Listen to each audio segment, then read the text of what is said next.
მოგესალმებით. დღეს ჩატარდა მარნიულის მუნიციპალიტეტის საკრებულოს რიგგარეშე სხდომა. ეს არის უკვე მე-6 სხდომა მიმდინარე წელს. რიგგარეშე სხდომის მოწვეული იქნა მარნიულის მუნიციპალიტეტის მერის ინიციატივით, შესაბამისი წერილით შემოვიდა.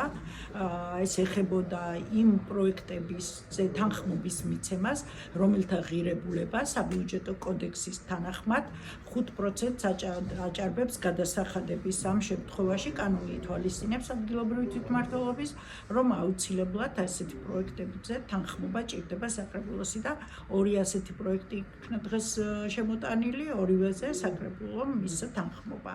ასევე საკითხი შეეხებოდა, თქვენ იცით, რომ დღის წესრიგით გათვალისწინებული, გამოქვეყნებული მქონდა ერთი საკითხი, აი ის საკითხი, რომელზეც მე თქვენ გესაუბრეთ, მაგრამ ბიურო, რომელიც წყვეტს შემდეგ საკითხები, რომელი გავიდეს და რომელი არა, მერის თხოვნით დაემატა კიდევ საკითხები და რომელმაც საბოლოოდ დღეს უკვე 4 საკითხით წარსდგა საკრებულო თქვენს წინაშე.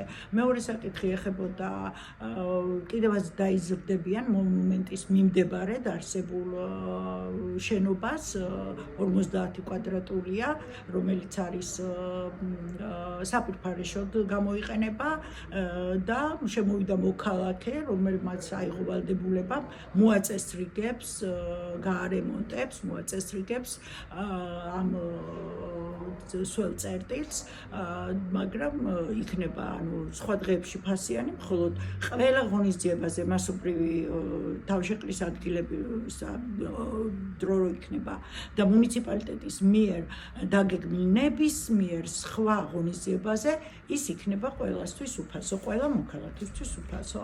ასევე საკითხი იყოს განხილვა მოხდა ბინათ მესაკუთრეთა ამხანაგობა გვირილა, ეს არის რუსთაველის ქუჩა ნომერ 6-ში მდებარე, რომელსაც დამტკიცებული ჰქონდა წითელი ხაზები, ეგრეთ წოდებული, ანუ თავისი საზღვრები, მოხდა დაზუსტება და არსებულ განკარგულებაში შევიდა ცვლილება და გაეზარდა ბინათ მესაკუთრეთა ამხანაგობის აი ამ კონკრეტულ რუსთაველის ნომერ 6 მიმდებარე საზღვრები.